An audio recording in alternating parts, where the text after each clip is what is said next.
esiste un posto bellissimo che è l'avamposto alla città, il Parco della Murgia. Ma ci andate mai voi su quella strada verso Taranto o salite sul Parco della Murgia? Qualche di voi ci sarà andato.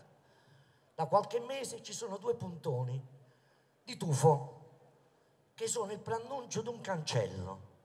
Io ho parlato, ho detto al mio competitore a Duce, vedi che lì forse metterete un cancello, voi siete pazzi. No, non è un cancello, è un abbellimento. E a Duce non mi fregare, ho detto, che se tu vai più sopra, prima che si gira a sinistra dove sta la masseria, stanno i puntoni pittati, arancioni, che dove deve arrivare una sbarra, cioè un divieto. Non si possono mettere divieti! Noi vogliamo le regole, le vogliamo far rispettare, ma non vogliamo divieti. Il parco è di tutti, non è una proprietà privata.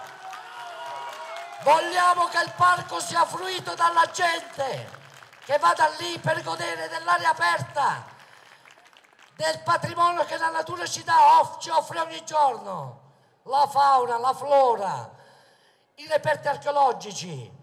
È lì che facciamo, ci mettiamo un divieto, un'altra sbarra?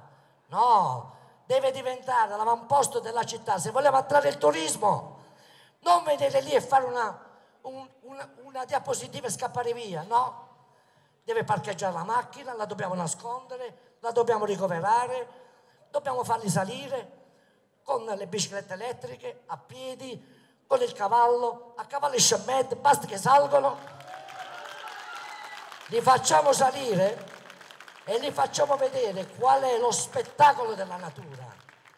Non una guerra contro gli ambientalisti, insieme agli ambientalisti, che hanno persone innamorate dell'ambiente lassù e non li pagano come dovrebbero essere pagati, perché devono diventare i divulgatori. Ci sono centinaia di posti, se in quel parco arrivano 300-400 persone al giorno a vivere il parco. Complimenti a chi ci va una volta all'anno a tirare gli aquiloni. Là vogliamo gli aquiloni tutti i giorni, perché diventa un sistema economico e non una privativa. Giù le mani dal parco.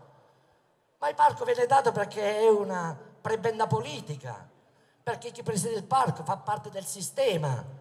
No, va benissimo che ci sia un presidente del parco, ma vogliamo un presidente del parco operativo, perché al momento in cui arriva la legge attuativa del parco lo faccia volare, non che ci metta un cancello. Ecco perché noi dobbiamo ribellarci. Dobbiamo ragionare del parco nella stessa misura come dobbiamo ragionare per la diga di San Giuliano. Io stamattina sono stato a Timmari, ho trovato delle persone che sono disperate, devono chiamare ogni 15 giorni l'autospurgo perché non hanno la fogna. Ma insomma, vi rendete conto? Siamo a un posto bellissimo sulla diga di San Giuliano e ho cercato di far capire lì, in modo proprio dialogante, che se vogliono risolvere il problema individualmente non lo risolveranno mai.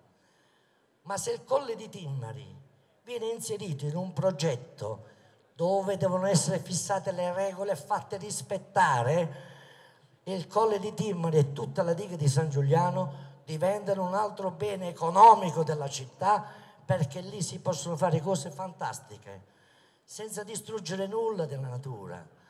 Ma questo cazzo di fenicottero, ma cosa ci fa questo fenicottero? Che danno facciamo noi al fenicottero se andiamo alla diga di San Giuliano, che continua a fare tante cove al giorno? Siamo felici per lui, non lo disturberemo.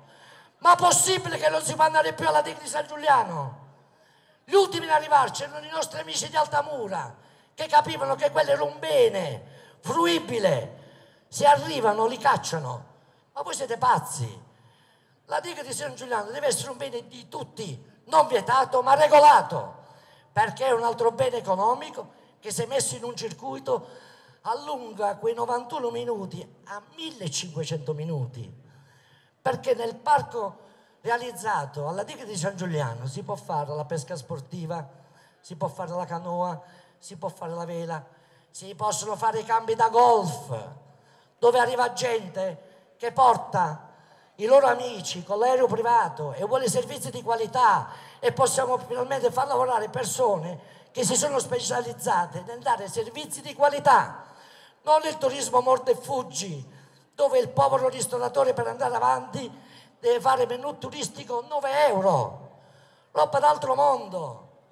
Noi siamo una città turistica e dobbiamo far salire il livello, ma dobbiamo aumentare i numeri. Non conoscono i numeri. Non li conoscono, io ho tante cose da dirvi, forse facciamo notte, speriamo di no. Perché non conoscono i numeri?